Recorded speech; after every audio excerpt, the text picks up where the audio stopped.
6 months ago, you guys followed along for Willow Grove Park Contest in Planet Coaster 1. The entries were magnificent, and the final vote was one of the closest I've personally seen in a game contest. Today we are starting out again in Planet Coaster 2 with a return to Willow Grove Park Contest, but this time from a different perspective. As always, I'm following along with my own non-competing park, and in today's first episode, we're going to theme a drop tower ride to fit with our new park's aesthetic.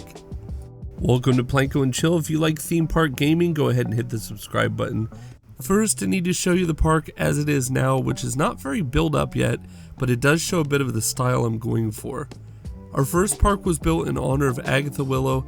This time it is contracted to us by Lucas Willow, who is her grandson. The style is a bit different, and this time I'm also going for more of a rounded and kind of advanced building style. I've been getting a little more adventurous with my builds lately, and I'm really trying to show that off in this park. But of course, I'm still learning, so I'm making tons of mistakes, and there's a lot of piece count here. But this overall aesthetic of the brick and the black metal and things like that is going to be a feature throughout most of the main section of the park. The park will then split off into a left and right themed section. So the left hand side will be themed around one particular style, the right hand side will be themed around a different. The hotel here is one of my first major kind of projects I took on in this park. Other than the entrance area, the first major thing inside the theme park itself. The piece count is crazy. But I wanted to get a lot of the detailing in on this thing and give it some kind of reason to exist. This is also where the staff area is going to be. Coming around the sides of it though, you can certainly see how it lays in the landscape. And I need to do some of the windows that are a little too repetitive, but they sit in a nice position as well. And then of course over here's the chair swing, and if you go back in this area back here, this is my building pieces. I'm trying to sample as much as I can to see how it all plays out and looks. But here's the drop tower ride. And of course I knew I wanted a crane in the park, but I really had no clue how to build one. So I went with my instincts. Instead of referencing a bunch of photos and trying to get it hyper realistic, I went with my gut instincts on it and just kind of got my best approximation of what I thought a crane would look like. And I think that's a much funner, much more relaxed way to build. If you're going for like a hyper realism or some kind of really dedicated thing, then you should definitely use reference images. But if you kind of get the basics of what you're trying to build, just be creative and be relaxed. It's all about having a fun game, and this certainly isn't a job or anything like that. So all this is a game, and I want to kind of enjoy myself.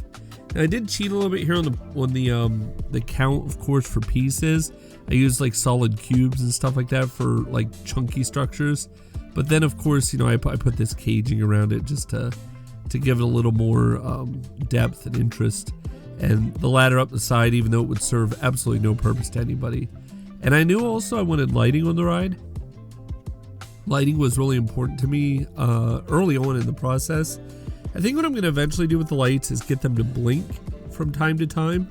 So that could be something that I work on as we get down the road.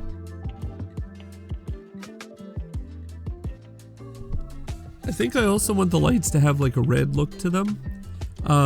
Just because, they would be more or less to alert like a helicopter or an airplane or something like that there's a structure there, especially in the dark with all the black metal. I'm sure this thing's going to have a hard time standing out. I have not dark tested the park yet. I'm going to work on that. I like to do my lighting and stuff, after I get all the aesthetic of the overall done. But then I put some of these gears on. They're meaningless overall. I mean, they don't look like they serve much of a purpose, but they had a depth and an interest to the side. And I really toyed with the idea of coloring those, but in the end I wanted to carry this copper color from the ride up into the upper support system to create that cohesion with, the ladders and some of that side support. And then I wanted a flag on top here. And of course, the game frustrated me. There are times in Planet Coaster 2 where you really have to wonder, where are the things that would make sense?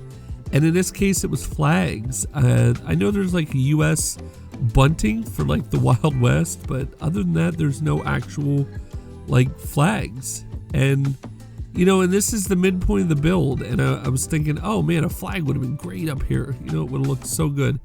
So instead I reduced it to one pole and kind of a lightning rod deal and just put a light on top. But I think overall the aesthetic of it is nice. I had this problem though. I looked at all these options for the tackle, or whatever you want to call it, the portion of it that actually contains like the pulleys and stuff and the ropes. And that's when I realized, as I was looking through the selection in the menu, yeah, I was gonna have to build this by hand. So I sat down to build what may end up being one of the more complicated things I've ever attempted to build. But I was delighted at least to find that I could reference some of the items I couldn't use. So like, you know, I can at least look at them and compare. And my delight had more to do with the fact that I think I realized really quickly I could pull this off. But it was going to require some precision that I'm not used to in the game, some tweaking. And ever since I started this build style that I've been doing lately, after watching the Plastic Swans tutorial, which I mentioned before, is this like adjustment makes you start to realize all the potential that's in the game's pieces. You know, at one time I never would have considered that I could build this assembly like this for the end of a crane. I wouldn't have even wanted to try. But then just realizing it when I did this and starting out, I'm like, oh, no kidding. But you can see here how I forgot the scale, so I have to look the scale up on that rope again.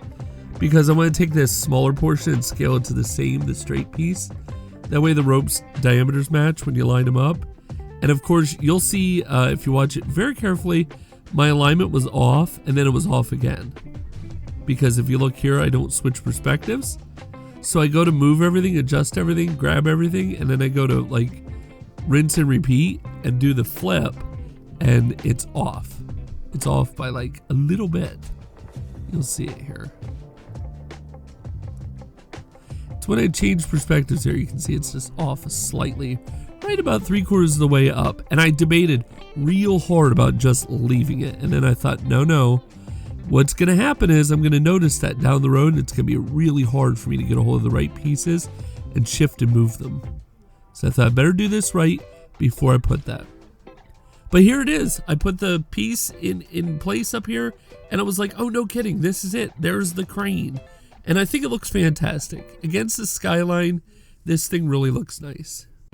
I think that this drop tower definitely fits in with the park's aesthetic and provides a great silhouette and sightline and a point of interest when you first enter the park. These types of rides scare the heck out of me in real life, but you cannot match the view that you get when you're at the top.